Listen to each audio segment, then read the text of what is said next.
Friends வாங்க இன்றைக்கி திருவாதிரை களி எப்படி பண்ணுறதுன்னு பார்க்கலாம். இதுக்கு நான் ஒரு கைப்பிடி அளவுக்கு பைத்தம்பருப்பு போட்டிருக்கேன். இதை நல்லா முதல்ல செகப்பாக வறுத்துக்கணும். இப்போ இது செகப்பாக எடுத்து இந்த ஸ்டேஜில் எடுத்துடலாம். நான் இப்போ அரிசி சேர்த்துக்கிறேன். பச்சை அரிசி, சாப்பாட்டு அரிசி தான் இது. நான் வந்து 2 டம்ளர் சேர்த்துக்கிறேன். நீங்கள் எந்த கப்பில் அளவெடுக்கிறீங்களோ அந்த கப்பில் தான் எல்லாமே பண்ணணும். அதனால் ஒரே கப்பாக எடுத்துக்கோங்க. நான் இப்போ 2 டம்ளர் எடுத்துருக்கேன். இதை நல்லா செகப்பாக வறுக்கணும். இப்போ பார்த்தீங்கன்னா அரிசி நல்லா செகப்பாகிடுச்சு.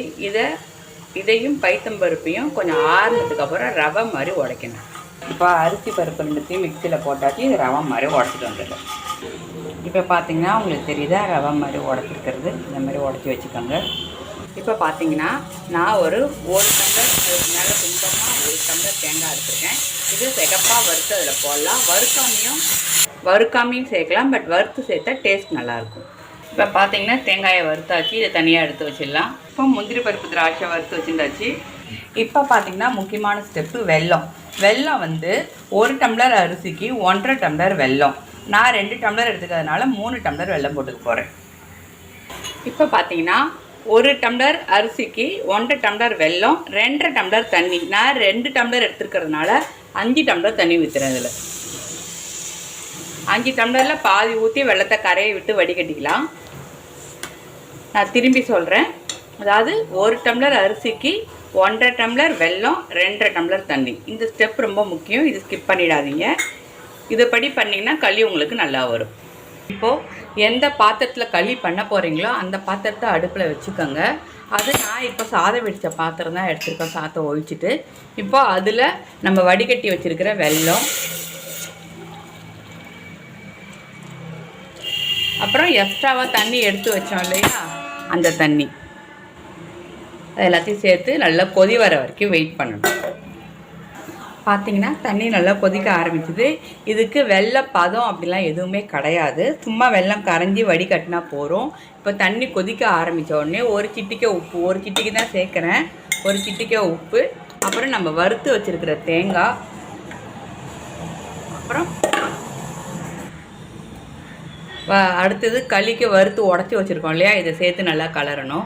வறுத்து வச்சுருக்கிற தேங்காய், நம்ம களிக்கு வறுத்த உடச்சி வச்சது எல்லாத்தையும் சேர்த்து நல்லா போட்டு கட்டி இல்லாமல் நல்லா கலரணும். கலரி இதை மாதிரி கெட்டியாகிற ஸ்டேஜ் வர வரைக்கும் கலரணும். கலரி குக்கரில் வச்சிடலாம். பாருங்கள், இதை மாதிரி நல்லா கெட்டியாகணும். தண்ணி தனியாக அது தனியாக இருக்கக்கூடாது. நல்லா கெட்டியாகணும். இந்த ஸ்டேஜில் எடுத்து குக்கரில் வச்சாச்சு. வச்சு ஒரு தட்டு போட்டு மூடிடுங்க.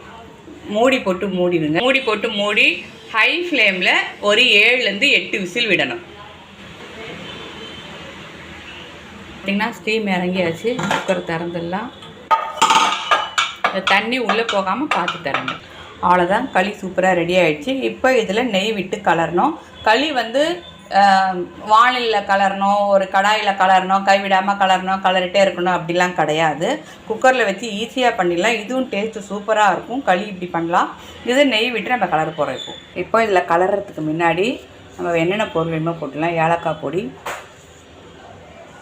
அப்புறம் நம்ம அறுத்து வச்சுருக்கிற முந்திரி பருப்பு, திராட்சை. இப்போது இந்த களிக்கு தேவையான அளவு நெய் விடுறோம். இதுக்கு களிக்கு பெருசாக நெய் தேவைப்படாது. ஒரு 3லேருந்து 4 ஸ்பூன் விட்டால் போகிறோம். நல்லா பொலன்னு வந்திருக்கு பாருங்கள் களி. இந்த தண்ணி அளவு, இந்த வெல்லம் அளவு நல்லா ஞாபகம் வச்சுக்கிட்டிங்கன்னா உங்களுக்கு களி நல்லா வரும்.